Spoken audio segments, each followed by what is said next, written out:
Assalamualaikum warahmatullahi wabarakatuh. Kami dari kelompok 3, kami akan menjelaskan hasil diskusi kami tentang konsep evaluasi kerja. Adapun anggota kelompok kami yaitu yang pertama saya sendiri Afrima Rizaldo, kemudian yang kedua yaitu Yolanda Isman, kemudian yang ketiga adalah Nuraliza Selvia, kemudian yang keempat yaitu Anissa Nur Afida, kemudian yang terakhir, yang kelima, yaitu Cindy Octavia. Baiklah, kami akan mulai memaparkan hasil diskusi kami. Kinerja adalah penampilan yang melakukan, menggambarkan, dan menghasilkan sesuatu hal yang bersifat fisik maupun non-fisik yang sesuai dengan petunjuk, fungsi dan tugasnya yang didasari oleh pengetahuan, sikap, dan keterampilan pada kinerja kita. Dan selanjutnya yaitu kinerja adalah istilah populer di dalam manajemen, di mana istilah hasil kerja, prestasi kerja, dan performance. Di dalam Kamus Bahasa Indonesia, kinerja itu dapat diartikan menjadi 3, yaitu yang pertama, sesuatu yang dicapai, dan yang kedua prestasi yang diperlihatkan, dan yang ketiga kemampuan kinerja. Dan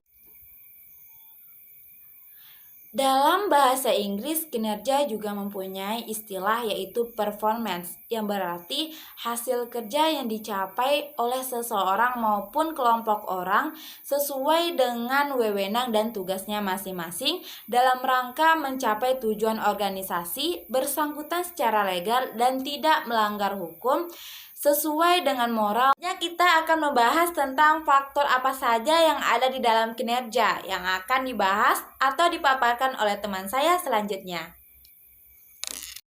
Faktor-faktor yang mempengaruhi kinerja terbagi menjadi 2, yaitu yang pertama faktor kemampuan. Faktor kemampuan secara umum, kemampuan ini terbagi menjadi 2, yaitu kemampuan IQ dan kemampuan skill. Yang kedua, faktor motivasi. Faktor motivasi terbentuk dari sikap karyawan dalam menghadapi situasi pekerjaan. Manajemen kinerja merupakan proses perencanaan, pengorganisasian, pelaksanaan, dan pengendalian terhadap pencapaian kinerja dan dikomunikasikan secara terus-menerus oleh pimpinan kepada karyawan, antara karyawan dengan atasannya langsung. Baik, saya akan melanjutkan hasil pemaparan kami. Tujuan pelaksanaan manajemen kinerja bagi para pegawai adalah membantu pegawai untuk mengerti apa yang seharusnya mereka kerjakan dan mengapa hal tersebut harus dikerjakan serta memberikan kewenangan dalam mengambil keputusan. Yang pertama tujuannya adalah memberikan kesempatan bagi pegawai untuk mengembangkan keahlian dan kemampuan yang baru. Kemudian pegawai bisa mengenali rintangan-rintangan untuk peningkatan kinerja dan kebutuhan sumber daya yang memadai. Kemudian yang ketiga yaitu pegawai memperoleh pemahaman yang lebih baik mengenai pekerjaan dan tanggung jawab mereka.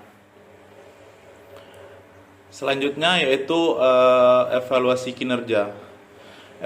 Evaluasi kinerja merupakan penilaian yang dilakukan secara sistematis untuk mengetahui hasil pekerjaan karyawan dan kinerja organisasi.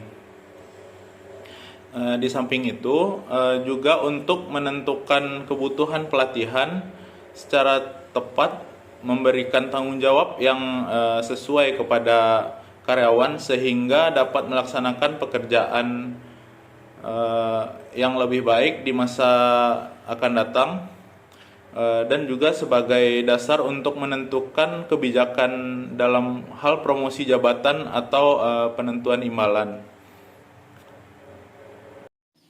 Assalamualaikum warahmatullahi wabarakatuh. Perkenalkan, nama saya Yolanda Isman. Saya akan menjelaskan tentang cara evaluasi kerja yang baik.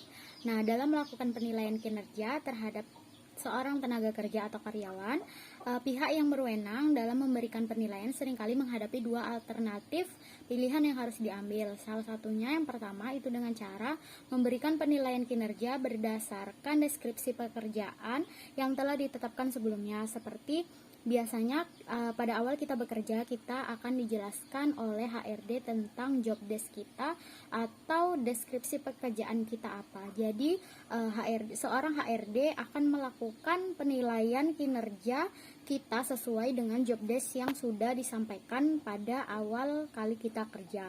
Yang kedua, dengan cara menilai kinerja berdasarkan harapan-harapan pribadinya mengenai pekerjaan tersebut. Nah, kalau ini lebih bersifat pribadi karena biasanya karyawan itu memiliki penilaian pribadi tentang job desk-nya dan HRD memiliki penilaian pribadi tentang job desk-nya. Kedua alternatif ini seringkali membingungkan pihak yang berwenang dalam memberikan penilaian karena biasanya kesenjangan yang ada di antara kedua alternatif tersebut sehingga besar kemungkinan hanya ada satu pilihan alternatif yang bisa digunakan oleh pihak yang berwenang dalam melakukan penilaian. Kenapa? Karena jika biasanya cara evaluasi kerja yang bagus itu lebih ke yang penilaian kerja berdasarkan job desk karena sesuai dengan job desk yang sudah dibilang dari awal kerja. Lalu tujuan evaluasi kinerja menurut Sunyoto yaitu yang pertama meningkatkan saling pengertian antara karyawan tentang persyaratan kinerja. Yang kedua mencatat dan mengakui hasil kerja seorang karyawan sehingga mereka termotivasi untuk berbuat yang lebih baik atau sekurang-kurangnya berprestasi sama dengan prestasi yang terlebih dahulu. Jadi seorang karyawan harus mencatat kinerjanya sehingga mereka termotivasi untuk berbuat yang lebih baik. Tujuan evaluasi kinerja ini agar karyawan bisa termotivasi, jadi dia bisa lebih baik lagi ke depannya. Untuk yang ketiga, memberikan peluang kepada karyawan untuk mendiskusikan keinginan dan aspirasinya dan meningkatkan kepedulian terhadap karir atau pekerjaan yang diembannya. Jadi tujuan evaluasi kinerja selanjutnya ini agar karyawan itu bisa merumuskan masa depannya. Dia bisa melakukan pemikiran ke depan untuk jenjang karirnya yang lebih baik lagi sehingga ada motivasi semangat kerja dari karyawan. Jadi yang kelima, memeriksa rencana pelaksanaan dan pengembangan yang sesuai dengan kebutuhan pelatihan khusus rencana diklat dan kemudian menyetujui rencana itu jika tidak ada hal-hal yang perlu diubah. Nah, jadi tujuan evaluasi kinerja ini juga jika ada karyawan yang belum paham tentang job desk-nya, kita bisa melakukan pelatihan atau bisa juga dengan melakukan pengembangan dari job desk-nya sendiri. Jadi kita bisa melakukan pelatihan kepada karyawan sehingga karyawan itu lebih efektif lagi dalam bekerja dan kinerjanya itu meningkat. Terima kasih. Selanjutnya akan dijelaskan oleh teman saya. Metode yang digunakan untuk menilai kinerja karyawan yang pertama melalui penilaian KPI sebagai salah satu alat ukur kinerja karyawan yang mencatat rekaman target dan pencapaian individu, tim maupun perusahaan. Yang kedua ada self-evaluation, yaitu metode ini membuat karyawan mengevaluasi dirinya sendiri, memberikan ruang lebih besar untuk menyatukan tujuan dan pencapaian individu maupun perusahaan. Yang ketiga ada peer feedback, yaitu metode menarik umpan balik anonymous dari rekan kerja satu tim atau satu divisi yang bersangkutan. Yang keempat ada feedback 360 derajat, hampir serupa dengan peer feedback, tapi dia menarik penilaian dari lingkaran yang lebih luas lagi. Yang kelima ada penilaian dengan skala, yaitu metode yang dilakukan dengan memberikan huruf atau dengan angka.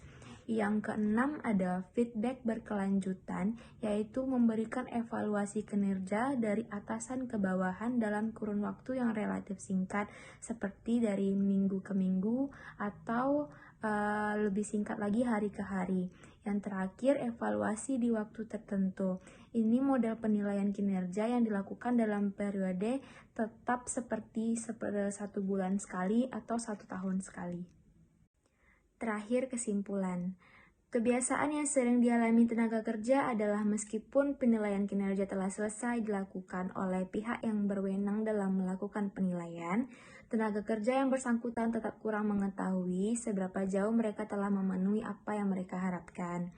Cara menghindarkan hal tersebut biasa dilakukan manajer dengan cara menanyakan pada masing-masing tenaga kerja untuk merumuskan pekerjaannya. Mereka juga membantu merumuskan pekerjaan secara konstruktif, karena kesalahan bukan karena pada tenaga kerja tidak diminta untuk membantu merumuskan pekerjaan, tetapi karena seluruh beban pekerjaan dalam pundak mereka.